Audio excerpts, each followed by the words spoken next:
한 달 반 정도 전부터 만지작거리고 있던 카드를 결국 유엔에서 던졌습니다. 8월 4일 날 사실 미국의 슈퍼 301조를 발표하면서 북한 핵 미사일을 중단시키기 위해서 세컨더리 보이콧까지 고려해야 되겠다. 그러면서 전초전으로 중국의 2개 기업과 그리고 개인 사업자 2사람과 은행에 대해서 2개의 은행에 대해서 일단 제재를 가했습니다. 물론 그에 대한 중국의 반발은 상당했습니다. 근데 21일 트럼프 대통령이 행정명령에 서명을 한 세컨더리 보이콧 내용의 골자는 쉽게 말해서 중국을 향한 화살입니다. 미국 말 듣고 미국과 협조할 것이냐, 북한 정권 유지를 위해서 끝까지 북한을 도울 것이냐, 그 압박입니다. 유엔에서 북한이 국물도 없는, 존재도 없는 완전 파괴를 하겠다는 얘기도 사실은 중국에게 하는 경고입니다. 버르장머리 없는 아들에게 하는 얘기가 아니고 제대로 좀 하라고 시어머니에게 날리는 경고장입니다. 이 세컨더리 보이콧은 자칫하면은 미중 경제전쟁의 서막이 될 가능성이 아주 높습니다. 다른 어떤 미국의 압력보다 중국이 적극적으로 반발하는 이유도 바로 그것입니다. 이것이 본격화되면 중국도 미국에게 니 죽고 내 죽자식으로 물귀신 작전을 할 것 같습니다. 그럼에도 불구하고 실질적으로 미국이 중국에게 팔아먹는 것은 약 연간 1700조, 미중 무역에서 미국이 중국에 팔아먹는 1700조, 중국이 미국에 팔아먹는 것은 4700조입니다. 2배 반이죠. 물론 중국이 세계 최고의 달러 보유국이고 금 보유국이긴 하지만 미국도 만만치 않은 힘을 갖고 있다는 거죠. 물론 중국은 지금 계속 성장하고, 물론 성장률이 과거와 다르다 해도 역시 2자리 숫자를, 물론 10% 이렇게 9.7% 8.9% 이렇지는 않지만 7%선을 유지하고 있고, 최근 중국의 경제가 다시 호조를 보인다는 기사들도 분석들도 많이 나오고 있습니다. 그럼에도 불구하고 일단 세컨더리 보이콧은 미국이 이때까지 북한에 가할 수 있는 제재 중에 가장 큰 제재가 되는 셈입니다. 그 밑바닥에 깔린 철학이나 논리는 이렇습니다. 2006년 12월 달 이란에게 1차 유엔 제재 결의안을 통과시켰습니다. 물론 그것도 이란이 계속 고집을 하면서 핵개발을 유지한 데 대한 제재였습니다.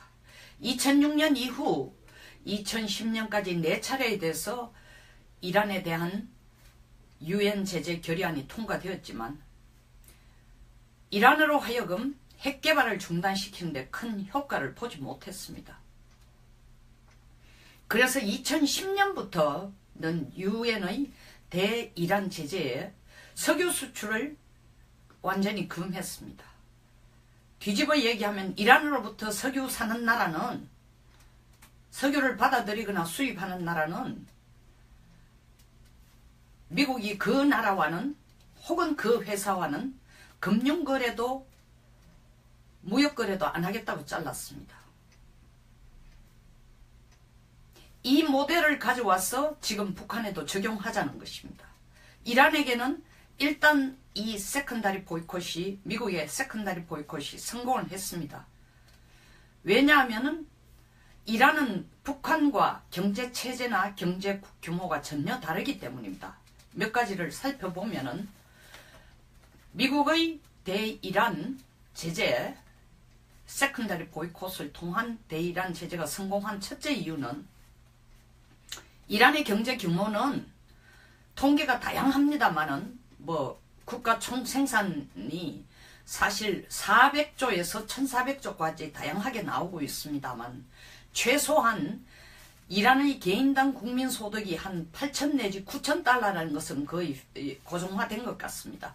8천 내지 9천 달러 곱하기 이란 인구가 8,200만입니다. 우리 남북한 합친 사이즈입니다. 그로 계산해 본다면 최소한 600조 정도는 GNP가 된다는 얘기입니다.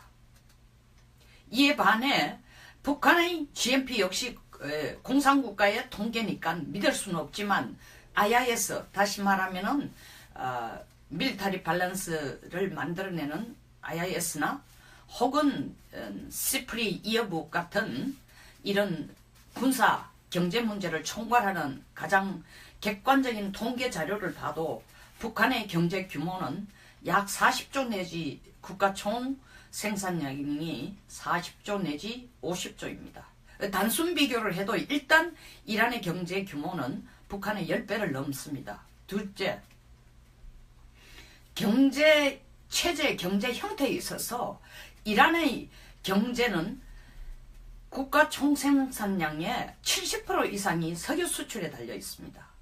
때문에 2006년에서 2010년까지 4차례 유엔 제재 결의에도 이란이 핵 개발을 포기하지 않았으나 2010년부터 세컨더리 보이콧, 석유 수출을 그리고 이란 무역에 대해서 석유 무역에 대해서 세컨더리 보이콧을 걸자 2013년부터 이란 경제는 마이너스 성장률로 내리꽂기 시작했습니다. 2012년까지만 해도 약 2% 정도의 성장을 가졌으나 2013년부터는 마이너스 5.4%, 2014년에는 마이너스 4.6%. 이렇게 되자 이란은 항복을 했습니다. 2015년에 결국 유엔 상임이사국 5개국과 플러스 독일이 2015년 7월 4일 이란을 만나서 일단은 IAEA 국제 원자력 기구의 핵 사찰을 허용해라. 그리고 핵 개발을 중단을 일단 해라. 그러면 우리도 조건부로 너희들의 석유 수출과 세컨다리 보이콧을 일단 풀어주겠다. 라고 했습니다. 이란이 합의를 했습니다. 그 후 조건부이지만 이란은 석유 수출을 지금 하고 있습니다. 이란이 오펙 중에서 석유 생산 2위국입니다. 그리고 그들이 생산한 석유의 68%를 지금 수출하고 있습니다. 물론 이렇게 하면서도 역시 조건부 합의였는 만큼 지금 트럼프 대통령이 오바마 대통령을 계속 욕을 하고 있는 게 너무 소프트했다. 대이란 협상이 너무 소프트했다는 이유가 조건부로 풀어줬더니 석유 파는 데는 자유를 얻었지만 석유 수출에는 레버리지를 얻었지만 또 그 틈새를 이용해서 배운 도둑질 포기 못한다는 식으로 이란이 살짝살짝 핵개발을 지금 하고 있습니다. 이러한 핵개발을 북한이 또 간접적으로 직접적으로 도와주고 있습니다. 이에 대해서 트럼프가 분노를 느끼고 지금 2015년 7월 달에 합의한 이 내용을 다시 깨자 재검토를 하자고 떠들고 있습니다. 이래서 이번 유엔 총회에서도 이란과 미국이 맞부딪혔습니다. 그리고 이란은 노골적으로 북한 편을 들어주면 물론 북한 핵은 위험하다. 그러나 일단 미국을 그 얘기를 세계 만방에 했지만 동시에 미국의 행동에 대해서 북한을 완전 파괴하겠다라는 미국에 대해서 마구 공격의 날을 세웠습니다. 어쨌든 처음 얘기로 되돌아와서 이와 같이 이란의 경제체제, 경제 구조는 석유 수출 안 하면은 거의 생존하기 어려운 국가입니다. 그런데 북한의 경제 구조는 무역으로 살고 있는 게 아니고 물론 그들의 그들의 국내 생산량의 약 공식적인 숫자만 해도 약 12% 내지 15%를 북중 무역에 의존하고 있습니다. 이것은 2007년 이후에 2009년 이후에 그 트렌드가 거의 확고하게 이루어지고 있습니다. 또 여러가지 통계나 전문가들의 분석에 의하면 북중 무역의 거의 1.5배를 넘어서는 돈이 북중 밀무역을 통해 들어온다고 합니다. 뒤집어 얘기하면 한 10조 가량이 그걸 통해 들어오고 있습니다. 또 북한이 노동자를 세계 한 20여국에 송출함으로써 연간 2천억의 돈을 벌어들입니다. 그리고 1980년대 중동에서의 전쟁 때에 스커드 미사일 팔아먹음으로써 아주 톡톡한 재미를 본 그것을 유엔 제재 결의 이후에 2006년 9월 이후에 유엔 제재 이후에 조용한 줄 알았지만 사실은 계속 지금 밀매를 하고 있습니다. 극단적으로 말해서 순환 비행장에서 평양 순환 비행장에서 민간 항공기를 날려서 이란이나 다른 국가 중동에 있는 테러 국가들에게 스커드 혹은 다른 미사일 혹은 무기 부품을 팔아먹고 있습니다. 그 재미로 지금 한때는 10조까지 벌었다는 얘기가 있지만 지금은 유엔 제재 때문에 그 정도의 숫자는 이러지 말고 이러지 못하고 최소한 연간 7천억 내지 1조 원을 지금 벌고 있습니다. 또 위패 만드는 기술이 세계에서 최고입니다. 사실 미국에서 달러 한 장을 찍어내 100불짜리 달러를 찍어내는데 거의 30달러가 소요가 된다고 하는데 북한에서 미 달러 100달러짜리를 위조하는데 드는 돈이 3조가 안 됩니다. 그 잉크를 이 위패를 만드는 잉크를 세계 도처에서 북한이 구입을 하고 제가 국회에 있을 때에 조사를 해보니 그것을 프랑스에서 싸우는 것도 있었습니다. 어쨌든 북한의 위패 만드는 기술은 세계에서 손꼽습니다. 그래서 위패를 만들어 가지고 다른 나라에 나가 있는 외교관들이 사용을 하고 있습니다. 또 가짜 양주를 만들어 팔기도 했습니다. 가짜 양담배, 소위 말하는 서양담배를 만들어 팔기도 했습니다. 또 도박 사이트를 운영해서 그걸 가지고 돈을 벌기도 했습니다. 혹은 마카오나 중국에 있는 이런 도박장에 가서 환치기를 어떤 식으로 하느냐 하면은 그 취입을 현금을 안 받아오고 취입을 위선에 받아놨다가 나중에 그것을 달러로 바꿔서 다른 루트를 통해서 북한 영토 내로 김정은에게 비자금을 보내는 이런 다양한 채널을 통해서 북한에는 돈이 들어가기 때문에 이란처럼 국가가 더구나 석유가 민영화가 아니고 국영화를 만들어 놓은 석유 수출을 나라의 통수권자의 목만 쥐면은 통제가 가능한 이 시스템과 북한의 김정은 목만 잡으면은 이 돈을 실질적으로 돈 들어오는 줄을 쥐는 데는 한계가 있습니다. 상당한 차이가 있다는 거죠. 그리고 기본적인 경제 체제 자체가 이란은 무역에 의해 먹고 살지만 북한은 우리식의 사회주의 혹은 자립경제 혹은 뭐 사실은 장마당 혹은 밀무역 이런 거로 자급자족의 형태를 중국을 빼고 나면 거의 중국의 도움을 빼고 나면 거의 쓰러질 정도의 뭐 지금은 가장 최근 나온 북한의 GNP per capita 1인당 소득이 연간 1300불이라는 통계도 있었습니다만 한 150만원 되면 매달 한 12만원 정도 북한이 자기 개인 소득을 갖는다고 봐야 되겠죠. 연간 150만원 정도 같으면 어쨌든 그 수준의 이런 것도 이런 장마당이나 객관적으로 통계화되지 않는 돈이 많은 영향을 미치고 있다는 겁니다. 세 번째 차이점은 이란의 경우는 이란이 석유 수출을 못하도록 목을 조르면은 꼼짝없었습니다. 중동에서 이란에게 뒷돈을 대주는 나라는 없었습니다. 엄청나게. 이 이웃 국가들이 뭐 이라크도 한때 이란과 사이가 좋았지만 또다시 사이가 벌어지고 심지어 전쟁에까지 이르게 됐습니다. 그래서 이란의 경제는 이란이 스스로 돌봐줘야 되지만 북한의 경우는 북한의 경제의 상당 부분을 중국에 의존하고 있기 때문에 북한에게 아무리 이 너희들이 정말 다른 나라에 가서 자금 세탁을 하는 것은 우리들이 용서하지 못하겠다 해도 뒤에 후견인 역할을 하는 중국과 그리고 후견인의 소후견인, 꼬마 후견인 러시아까지도 후견인 역할을 하고 있기 때문에 경제체제상, 경제구조상 이 무역이라는 걸 통해 그 통계에 잡히지 않는 숫자로 후견인 역할을 하고 있기 때문에 북한의 목줄만 좀 쥔다고 해서 북한의 돈줄을 완전히 틀어쥐고 막을 수는 없는 한계가 있습니다. 그럼에도 불구하고 미국으로서는 전쟁이라는 군사적인 무기를 제외하고는 가장 강력한 카드라고 생각하고 이 세컨다리 보이콧을 카드를 꺼내던 것입니다.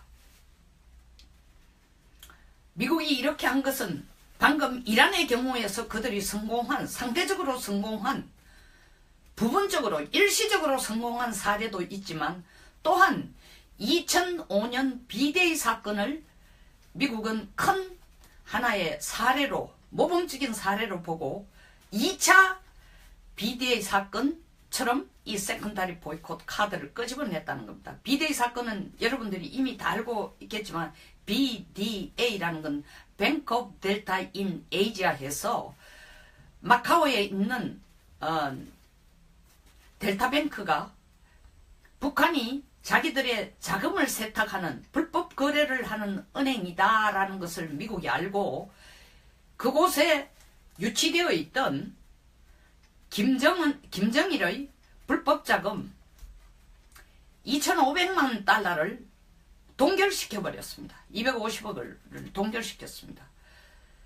2005년입니다. 지금부터 11년, 12년 전 얘기니까 그 때문에 해도 중국의 경제가 지금만큼 큰 규모도 아니고 중국이 미국을 아주 두려워할 때입니다. 그러니까 마카오 뱅크의 목줄을 딱 쥐자마자 중국은 마카오 뱅크와 거래하는 중국의 24개 은행을 바로 계좌를 빼냈습니다. 피해를 안 보기 위해서. 미국을 두려워한 것도 있지만 미국에게 일면 그들의 중국의 경제 성장을 위해서 미국에 적극 협조한 꼴입니다. 김정일이 이 마카오 뱅크에 250억이 물리자 북한은 완전히 전쟁 바로 직전의 초비상 상태가 되었습니다. 이 돈을 빼내기 위해서 세상에서 할 수 있는 모든 노력과 중국에 가서 붙들고 김정일이 호소를 하고, 물론 중국에게 김정일이 북한의 최정상으로 국빈으로 대우를 받으면서 중국으로 초청된 적은 단 한 번도 없습니다. 그러나 김정일은 중국을 여러 번 갔습니다.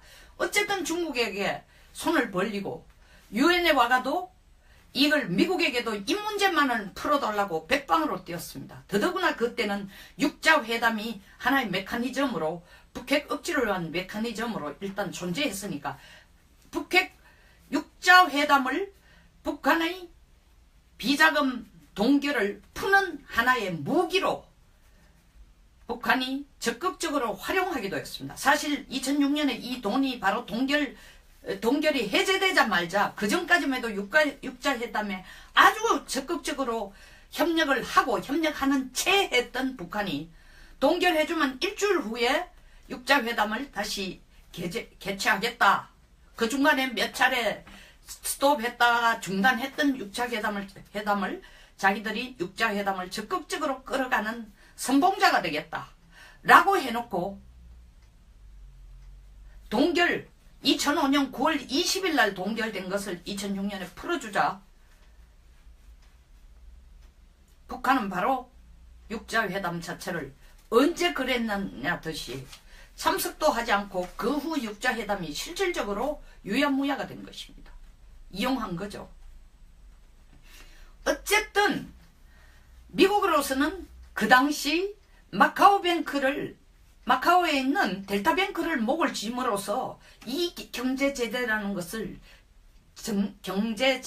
것이 북한의 목줄을 쥘 수 있는 가장 효율적인 수단이었다고, 그것을 하나의 좋은 본보기로 생각해서 이번에도 똑같은 수단을 적용하려고 합니다. 여기에서 장단점이 있는 것은 일단은 군사적인 제재, 전쟁을 통하지 않고 경제적인, 외교적인 압박으로 해결하려고 하는 차원에서는 바람직한 것입니다. 그러나 두 번째, 중국이 2006년, 2005년처럼 미국에 적극적으로 협력을 할 것인가? 이 부분에 대해서는 상당한 저는 퀘스천, 상당한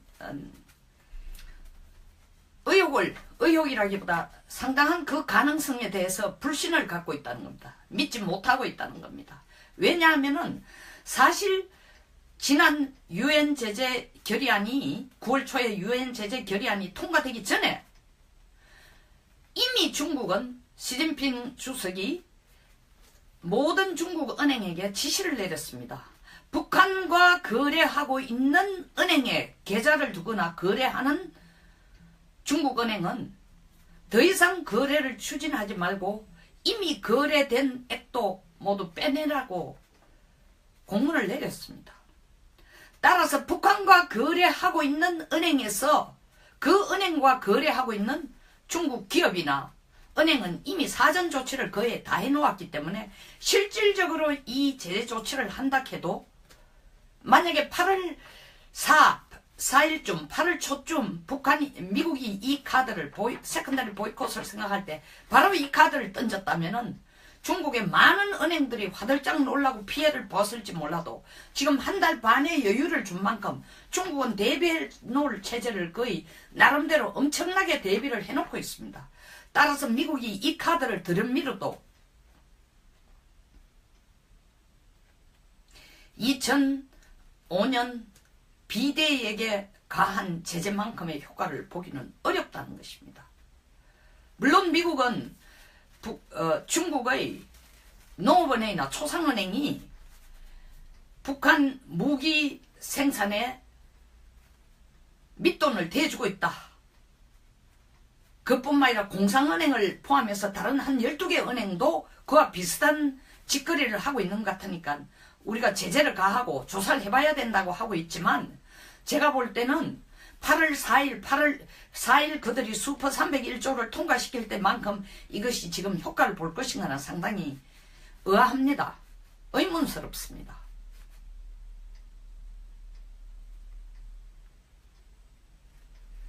또 다른 한편 중국은 미국에게 이렇게 얘기를 하고 있습니다. 당신네들이 이런 세컨다리 보이콧을 하면 우리도 반드시 거기에 상응하는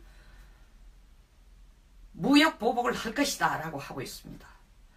따라서 미국으로서는 그들이 계획한 만큼 2005년 BDA를 본보기로 해서 이번에도 계획한 만큼의 세컨다리 보이콧의 어떤 효과를 가져올 수 있을지는 상당히 저는 의아하다고 생각하지만 가능성 상대적으로 희박하다고 생각하지만 도리어 이 불똥이 미국과 중국 간의 본격적인 경제전쟁으로 가는 하나의 불씨가 될 가능성은 상당히 크다고 생각이 됩니다.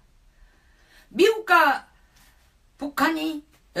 중국이 경제전쟁으로 이 세컨다리 보이콧을 발화점으로 시작해서 간주하여 경제전쟁으로 가면 이 세컨다리 보이콧의 의미의 핵심 내용은 뭐냐 하면은 북한과 계속 거래를 하면은 달러화 체제에서 거래하는 은행이나 기업이나 무역회사나 국가나 달러 체제에서 제외시켜가지고 국제 통화 시스템에서 완전히 퇴출시키겠다는 겁니다. 뒤집어 얘기하면 달러화는 기축화입니다.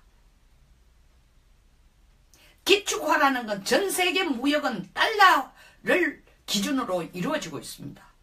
뒤집어 얘기하면은 다른 말로 표현하자면은 달러로 무역하는, 다시 말하면 전 세계 모든 무역 시스템 자체가 영향을 받는 것입니다. 특히 우리나라처럼 중국과 무역에 우리나라의 GNP의 거의 4분의 1을 중국과의 무역에 매달리고 있는 한국으로서는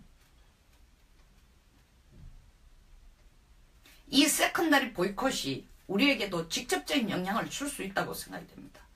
다시 말하면 달러 체제가 크게 흔들리고 우리가 달러 체제의 국제 무역 시스템에서 직접적으로 퇴출은 아니지만 간접적으로 퇴출당하는 것과 비슷한 효과를 볼 수 있다고 생각됩니다. 효과보다 영향을 받을 수 있다는 겁니다. 그런데 제가 뜬금없이 이때가 왜 우리의 전략핵을 주장할 때라고 주장을 하느냐. 유엔 총회에서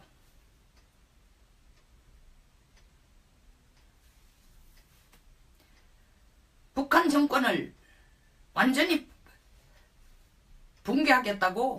붕괴시키겠다고 트럼프 대통령이 얘기하자. 그리고 한반도의 기운이 전술핵을 도입에 대한 목소리가 마구 분출하고 그와 상응하게 워싱턴 내에서도 지금 이대로라는 게 미국이 기대하는 만큼 북핵 미사일 억제하기 위해서 적극적으로 협력하지 않는다면은 미국도 한국의 전술핵 재배치를 검토해보지 않을 수 없다. 본격적으로. 라고 말을 했을 때 중국이 가장 적극적으로 반응을 했습니다. 한국과 일본과 대만의 핵 확산은 중국이 절대 간과할 수 없다.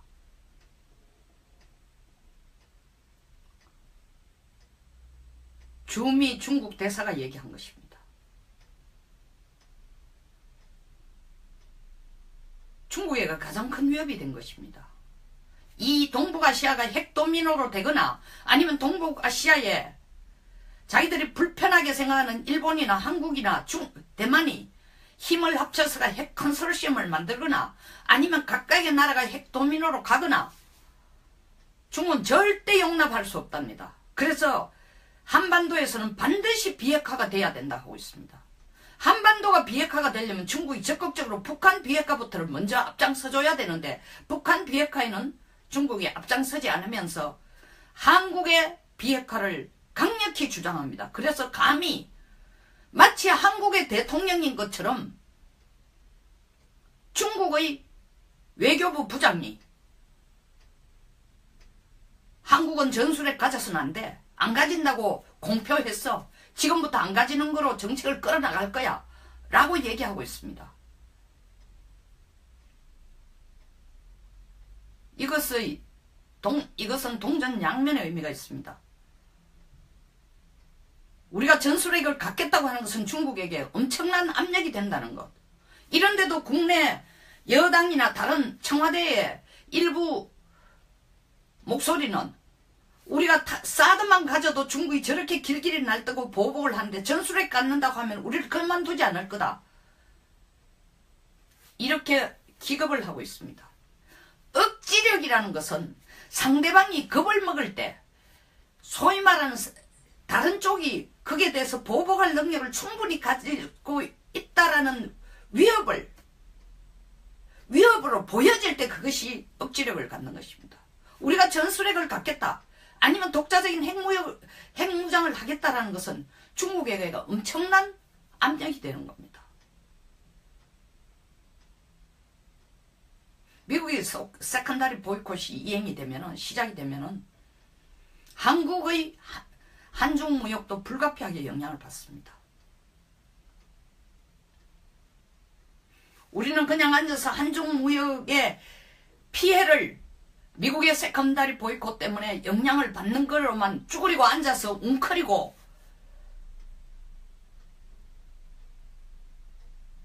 수축되고 있을 것이 아니라 이 기회를 도리어 하나의 도전의 기회로 삼아야 됩니다. 기회로 생각해요. 위기를 기회로 이용해야 됩니다. 한국의 독자적인 핵무역, 핵무장, 전술핵 배치는 중국으로 하여금 사드 배치를 반대하는 것과 같은 강한 목소리를 우리들에게 다시 강요할 수 있는 기회를 줄일 수 있는 방법입니다. 혹은 그 기회를 못 줄인다 해도 우리가 거기에 대해서 강경하게 대응할 수 있는 기반을 만드는 것입니다. 항상 위기는 기회를 동시에 가져다 주니까요.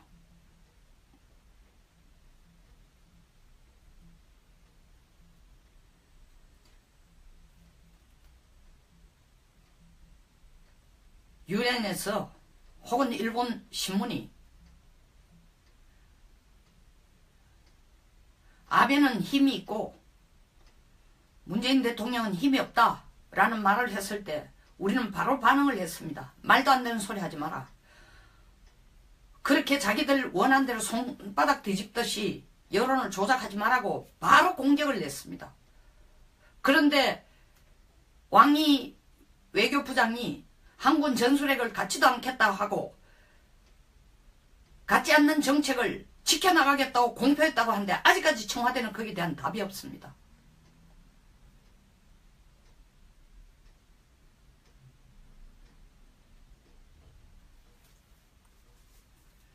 미국의 세컨다리 보이콧이 우리에게 어떤 외교적인 레버리지를 주는지, 그리고 그 레버리지를 어떻게 틈새 전략으로 활용해야 될지 깊이 생각해야 됩니다. 때에 스커드 미사일 팔아먹음으로써 아주 톡톡한 재미를 본 그것을 유엔 제재 결의 이후에 2006년 9월 이후에 유엔 제재 이후에 조용한 줄 알았지만 사실은 계속 지금 밀매를 하고 있습니다. 극단적으로 말해서 평양 순환 비행장에서 민간 항공기를 날려서 이란이나 다른 국가, 중동에 있는 테러 국가들에게 스커드 혹은 다른 미사일 혹은 무기 부품을 팔아먹고 있습니다. 그 재미로 지금 한때는 10조까지 벌었다는 얘기가 있지만 지금은 유엔 제재 때문에 그 정도의 숫자는 이러지 못하고 최소한 연간 7천억 내지 1조 원을 지금 벌고 있습니다. 또 위패 만드는 기술이 세계에서 최고입니다. 사실 미국에서 달러 한 장을 찍어내 100불짜리 달러를 찍어내는데 거의 30달러가 소요가 된다고 하는데 북한에서 미 달러 100달러짜리를 위조하는데 드는 돈이 3조가 안 됩니다. 그 잉크를 이 위패를 만드는 잉크를 세계 도처에서 북한이 구입을 하고 제가 국회에 있을 때에 조사를 해보니 그것을 프랑스에서 싸우는 것도 있었습니다. 어쨌든 북한의 위패 만드는 기술은 세계에서 손꼽습니다. 그래서 위패를 만들어 가지고 다른 나라에 나가 있는 외교관들이 사용을 하고 있습니다. 또 가짜 양주를 만들어 팔기도 했습니다. 가짜 양담배, 소위 말하는 서양담배를 만들어 팔기도 했습니다. 또 도박 사이트를 운영해서 그걸 가지고 돈을 벌기도 했습니다. 혹은 마카오나 중국에 있는 이런 도박장에 가서 환치기를 어떤 식으로 하느냐 하면은 그 현금을 안 받아오고 칩을 위선에 받아놨다가 나중에 그것을 달러로 바꿔서 다른 루트를 통해서 북한 영토 내로 김정은에게 비자금을 보내는 이런 다양한 채널을 통해서 북한에는 돈이 들어가기 때문에 이란처럼 국가가 더구나 석유가 민영화가 아니고 국영화를 만들어 놓은 석유 수출을 나라의 통수권자의 목만 쥐면은 통제가 가능한 이 시스템과 북한의 김정은 목만 잡으면은 이 돈을 실질적으로 돈 들어오는 줄을 쥐는 데는 한계가 있습니다. 상당한 차이가 있다는 거죠. 그리고 기본적인 경제 체제 자체가 이란은 무역에 의해 먹고 살지만 북한은 우리식의 사회주의 혹은 자립경제 혹은 사실은 장마당 혹은 밀무역 이런 거로 자급자족의 형태를 중국을 빼고 나면 중국의 도움을 빼고 나면 거의 쓰러질 정도의 지금은 가장 최근 나온 북한의 GNP 퍼캐피타 1인당 소득이 연간 1300불이라는 통계도 있었습니다만 한 150만원 되면 매달 한 12만원 정도 북한이 자기 개인 소득을 갖는다고 봐야 되겠죠. 연간 150만원 정도 같으면 어쨌든 그 수준에 이런 것도 이런 장마당이나 객관적으로 통계화되지 않는 돈이 많은 영향을 미치고 있다는 겁니다. 세 번째 차이점은 이란의 경우는 이란이 석유 수출을 못하도록 목을 조르면은 꼼짝없었습니다. 중동에서 이란에게 뒷돈을 대주는 나라는 없었습니다. 엄청나게. 이 이웃 국가들이 이라크도 한때 이란과 사이가 좋았지만 또다시 사이가 벌어지고 심지어 전쟁에까지 이르게 됐습니다. 그래서 이란의 경제는 이란이 스스로 돌봐줘야 되지만 북한의 경우는 북한의 경제의 상당 부분을 중국에 의존하고 있기 때문에 북한에게 아무리 너희들이 정말 다른 나라에 가서 자금 세탁을 하는 것은 우리들이 용서하지 못하겠다 해도 뒤에 후견인 역할을 하는 중국과 그리고 후견인의 소후견인, 꼬마 후견인 러시아까지도 후견인 역할을 하고 있기 때문에 경제체제상, 경제구조상 이 무역이라는 걸 통해 그 통계에 잡히지 않는 숫자로 후견인 역할을 하고 있기 때문에 북한의 목줄만 좀 쥔다고 해서 북한의 돈줄을 완전히 틀어쥐고 막을 수는 없는 한계가 있습니다. 그럼에도 불구하고 미국으로서는 전쟁이라는 군사적인 무기를 제외하고는 가장 강력한 카드라고 생각하고 이 세컨다리 보이콧을 카드를 꺼내던 것입니다. 미국이 이렇게 한 것은 방금 이란의 경우에서 그들이 상대적으로 성공한 부분적으로 일시적으로 성공한 사례도 있지만 또한 2005년 비데이 사건을 미국은 큰 하나의 사례로 모범적인 사례로 보고 2차 비데이 사건처럼 이 세컨다리 보이콧 카드를 끄집어냈다는 겁니다. 비데이 사건은 여러분들이 이미 다 알고 있겠지만 BDA라는 건 Bank of Delta in Asia 해서 마카오에 있는 델타뱅크가 북한이 자기들의 자금을 세탁하는 불법 거래를 하는 은행이다라는 것을 미국이 알고 그곳에 유치되어 있던 김정일의 불법 자금 2,500만 달러를 동결시켜버렸습니다. 250억을 동결시켰습니다. 2005년입니다. 지금부터 11년, 12년 전 얘기니까 그 때문에 해도 중국의 경제가 지금만큼 큰 규모도 아니고 중국이 미국을 아주 두려워할 때입니다. 그러니까 마카오 뱅크의 목줄을 딱 쥐자마자 중국은 마카오 뱅크와 거래하는 중국의 24개 은행을 바로 계좌를 빼냈습니다. 피해를 안 보기 위해서. 미국을 두려워한 것도 있지만 미국에게 일면 그들의 중국의 경제 성장을 위해서 미국에 적극 협조한 꼴입니다. 김정일이 이 마카오 뱅크에 250억이 물리자 북한은 완전히 전쟁 바로 직전의 초비상 상태가 되었습니다.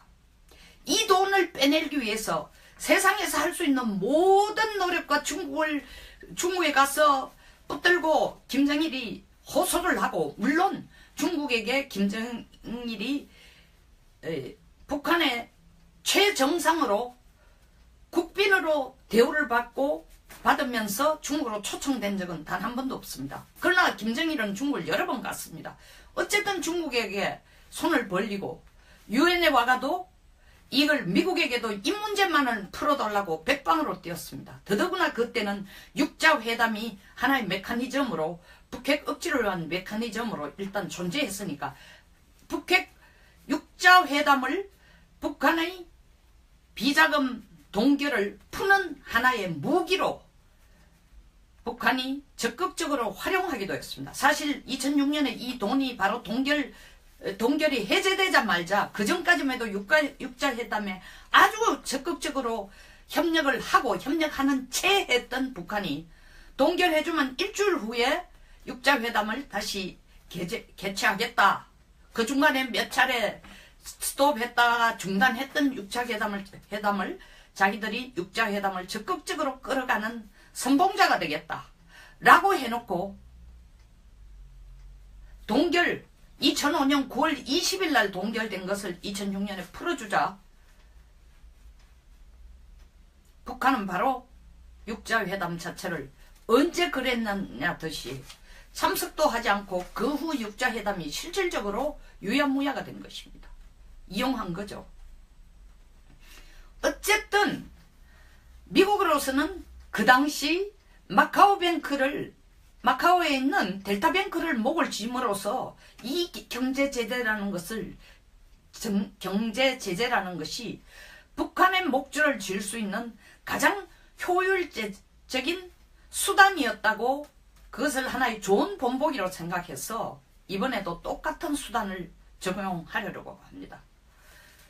여기에서 장단점이 있는 것은 일단은 군사적인 제재, 전쟁을 통하지 않고 경제적인, 외교적인 압박으로 해결하려고 하는 차원에서는 바람직한 것입니다. 그러나 두 번째, 중국이 2006년, 2005년처럼 미국에 적극적으로 협력을 할 것인가? 이 부분에 대해서는 상당한 저는 상당한 의혹이라기보다 상당한 그 가능성에 대해서 불신을 갖고 있다는 겁니다. 믿지 못하고 있다는 겁니다. 왜냐하면은 사실 지난 유엔 제재 결의안이 9월 초에 유엔 제재 최소한 이란의 개인당 국민소득이 한 8천 내지 9천 달러라는 것은 거의 고정화된 것 같습니다. 8천 내지 9천 달러 곱하기 이란 인구가 8,200만입니다. 우리 남북한 합친 사이즈입니다. 그로 계산해 본다면 최소한 600조 정도는 GNP가 된다는 얘기입니다. 이에 반해 북한의 GNP 역시 공산국가의 통계니까 믿을 수는 없지만 IIS, 다시 말하면은 밀리터리 밸런스를 만들어내는 IIS나 혹은 시프리 이어북 같은 이런 군사 경제 문제를 총괄하는 가장 객관적인 통계 자료를 봐도 북한의 경제 규모는 약 40조 내지 국가 총 생산량이 40조 내지 50조입니다. 단순 비교를 해도 일단 이란의 경제 규모는 북한의 10배를 넘습니다. 둘째, 경제 체제, 경제 형태에 있어서 이란의 경제는 국가 총생산량의 70% 이상이 석유 수출에 달려 있습니다. 때문에 2006년에서 2010년까지 4차례 유엔 제재 결의에도 이란이 핵 개발을 포기하지 않았으나 2010년부터 세컨더리 보이콧, 석유 수출을 그리고 이란 무역에 대해서 석유 무역에 대해서 세컨더리 보이콧을 걸자 2013년부터 이란 경제는 마이너스 성장률로 내리꽂기 시작했습니다.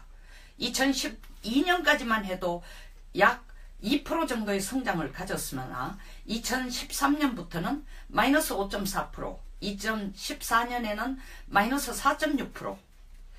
이렇게 되자 이란은 항복을 했습니다. 2015년에 결국 유엔 상임이사국 5개국과 플러스 독일이 2015년 7월 4일 이란을 만나서 일단은 IAEA 국제원자력기구의 핵사찰을 허용해라. 그리고 핵개발을 중단을 일단 해라. 그러면 우리도 조건부로 너희들의 석유 수출과 세컨다리 보이콧을 일단 풀어주겠다. 라고 했습니다. 이란이 합의를 했습니다. 그 후 조건부이지만 이란은 석유 수출을 지금 하고 있습니다. 이란이 오펙 중에서 석유 생산 2위국입니다. 그리고 그들이 생산한 석유의 68%를 지금 수출하고 있습니다. 물론 이렇게 하면서도 역시 조건부 합의였는 만큼 지금 트럼프 대통령이 오바마 대통령을 계속 욕을 하고 있는 게 너무 소프트했다. 대이란 협상이 너무 소프트했다는 이유가 조건부로 풀어줬더니 석유 파는 데는 자유를 얻었지만 석유 수출에는 레버리지를 얻었지만 또 그 틈새를 이용해서 배운 도둑질 포기 못한다는 식으로 이란이 살짝 핵개발을 지금 하고 있습니다. 이러한 핵개발을 북한이 또 간접적으로 직접적으로 도와주고 있습니다. 이에 대해서 트럼프가 분노를 느끼고 지금 2015년 7월 달에 합의한 이 내용을 다시 깨자 재검토를 하자고 떠들고 있습니다. 이래서 이번 유엔 총회에서도 이란과 미국이 맞부딪혔습니다. 그리고 이란은 노골적으로 북한 편을 들어주면 물론 북한 핵은 위험하다. 그러나 일단 미국을 그 얘기를 세계 만방에 했지만 동시에 미국의 행동에 대해서 북한을 완전 파괴하겠다라는 미국에 대해서 마구 공격의 날을 세웠습니다. 어쨌든 처음 얘기로 되돌아와서 이와 같이 이란의 경제 구조는 석유 수출 안 하면은 거의 생존하기 어려운 국가입니다. 그런데 북한의 경제 구조는 무역으로 살고 있는 게 아니고 물론 그들의 그들의 국내 생산량의 약 공식적인 숫자만 해도 약 12% 내지 15%를 북중 무역에 의존하고 있습니다. 이것은 2007년 이후에 2009년 이후에 그 트렌드가 거의 확고하게 이루어지고 있습니다. 또 여러 가지 통계나 전문가들의 분석에 의하면 북중 무역의 거의 1.5배를 넘어서는 돈이 북중 밀무역을 통해 들어온다고 합니다. 뒤집어 얘기하면 한 10조 가량이 그걸 통해 들어오고 있습니다. 또 북한이 노동자를 세계 한 20여국에 송출함으로써 연간 2천억의 돈을 벌어들입니다. 그리고 1980년대 중동에서의 전쟁 결의안이 통과되기 전에 이미 중국은 시진핑 주석이 모든 중국 은행에게 지시를 내렸습니다. 북한과 거래하고 있는 은행에 계좌를 두거나 거래하는 중국 은행은 더 이상 거래를 추진하지 말고 이미 거래된 액도 모두 빼내라고 공문을 내렸습니다. 따라서 북한과 거래하고 있는 은행에서 그 은행과 거래하고 있는 중국 기업이나 은행은 이미 사전 조치를 거의 다 해놓았기 때문에 실질적으로 이 제재 조치를 한다 해도 만약에 8월 4일쯤 8월 초쯤 미국이 이 카드를 세컨더리 보이콧을 생각할 때 바로 이 카드를 던졌다면은 중국의 많은 은행들이 화들짝 놀라고 피해를 벗을지 몰라도 지금 한 달 반의 여유를 준 만큼 중국은 대비해 놓을 체제를 거의 나름대로 엄청나게 대비를 해놓고 있습니다. 따라서 미국이 이 카드를 들은미로도 2005년 비대위에게 가한 제재만큼의 효과를 보기는 어렵다는 것입니다. 물론 미국은 중국의 농업은행이나 초상은행이 북한 무기 생산에 밑돈을 대주고 있다. 그뿐만 아니라 공상은행을 포함해서 다른 한 12개 은행도 그와 비슷한 짓거리를 하고 있는 것 같으니까 우리가 제재를 가하고 조사를 해봐야 된다고 하고 있지만 제가 볼 때는 8월 4일 그들이 슈퍼 301조를 통과시킬 때만큼 이것이 지금 효과를 볼 것인가는 상당히 의아합니다. 의문스럽습니다.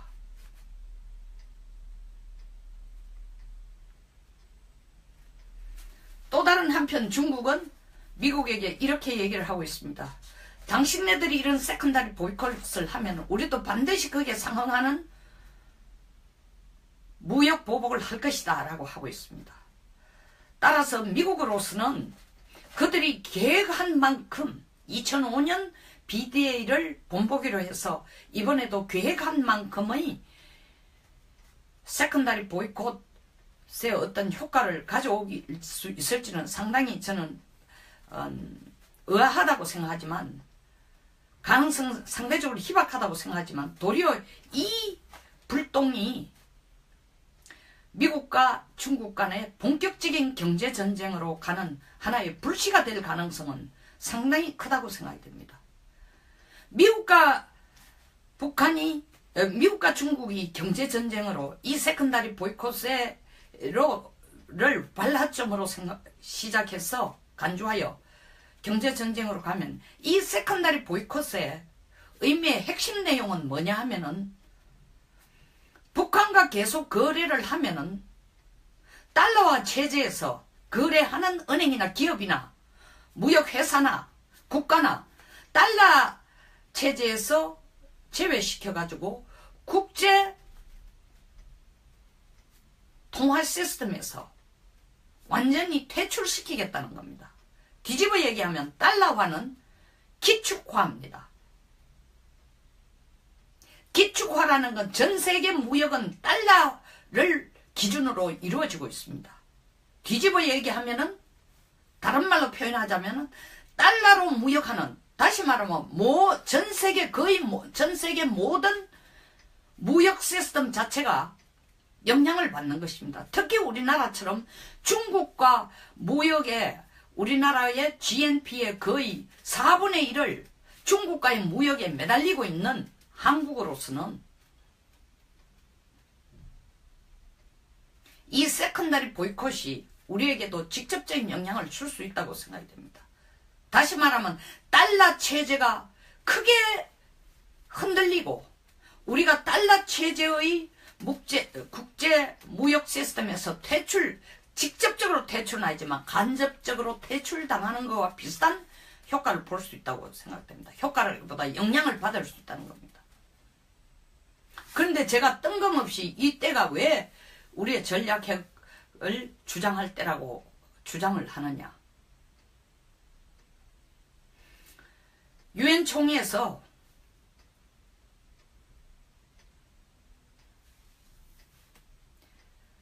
북한 정권을 완전히 붕괴시키겠다고 트럼프 대통령이 한 달 반 정도 전부터 만지작거리고 있던 카드를 결국 유엔에서 던졌습니다. 8월 4일 날 사실 미국의 슈퍼 301조를 발표하면서 북한 핵 미사일을 중단시키기 위해서 세컨더리 보이콧까지 고려해야 되겠다. 그러면서 전초전으로 중국의 2개 기업과 그리고 개인 사업자 2사람과 은행에 대해서 2개의 은행에 대해서 일단 제재를 가했습니다. 물론 그에 대한 중국의 반발은 상당했습니다. 근데 21일 트럼프 대통령이 행정명령에 서명을 한 세컨더리 보이콧 내용의 골자는 쉽게 말해서 중국을 향한 화살입니다. 미국 말 듣고 미국과 협조할 것이냐, 북한 정권 유지를 위해서 끝까지 북한을 도울 것이냐, 그 압박입니다. 유엔에서 북한이 국물도 없는, 존재도 없는 완전 파괴를 하겠다는 얘기도 사실은 중국에게 하는 경고입니다. 버르장머리 없는 아들에게 하는 얘기가 아니고 제대로 좀 하라고 시어머니에게 날리는 경고장입니다. 이 세컨더리 보이콧은 자칫하면은 미중 경제전쟁의 서막이 될 가능성이 아주 높습니다. 다른 어떤 미국의 압력보다 중국이 적극적으로 반발하는 이유도 바로 그것입니다. 이것이 본격화되면 중국도 미국에게 니 죽고 내 죽자식으로 물귀신 작전을 할 것 같습니다. 그럼에도 불구하고 실질적으로 미국이 중국에게 팔아먹는 것은 약 연간 1700조, 미중 무역에서 미국이 중국에 팔아먹는 1700조, 중국이 미국에 팔아먹는 것은 4700조입니다. 2배 반이죠. 물론 중국이 세계 최고의 달러 보유국이고 금 보유국이긴 하지만 미국도 만만치 않은 힘을 갖고 있다는 거죠. 물론 중국은 지금 계속 성장하고, 물론 성장률이 과거와 다르다 해도 역시 2자리 숫자를, 물론 10% 이렇게 9.7% 8.9% 이렇지는 않지만 7%선을 유지하고 있고, 최근 중국의 경제가 다시 호조를 보인다는 기사들도 분석들도 많이 나오고 있습니다. 그럼에도 불구하고 일단 세컨더리 보이콧은 미국이 이때까지 북한에 가할 수 있는 제재 중에 가장 큰 제재가 되는 셈입니다. 그 밑바닥에 깔린 철학이나 논리는 이렇습니다. 2006년 12월 달 이란에게 1차 UN 제재 결의안을 통과시켰습니다. 물론 그것도 이란이 계속 고집을 하면서 핵개발을 유지한 데 대한 제재였습니다. 2006년 이후 2010년까지 4차례에 대해서 이란에 대한 UN 제재 결의안이 통과되었지만 이란으로 하여금 핵개발을 중단시키는 데 큰 효과를 보지 못했습니다. 그래서 2010년부터는 UN의 대이란 제재에 석유 수출을 완전히 금했습니다. 뒤집어 얘기하면 이란으로부터 석유 사는 나라는, 석유를 받아들이거나 수입하는 나라는 미국이 그 나라와는 혹은 그 회사와는 금융거래도 무역거래도 안 하겠다고 잘랐습니다.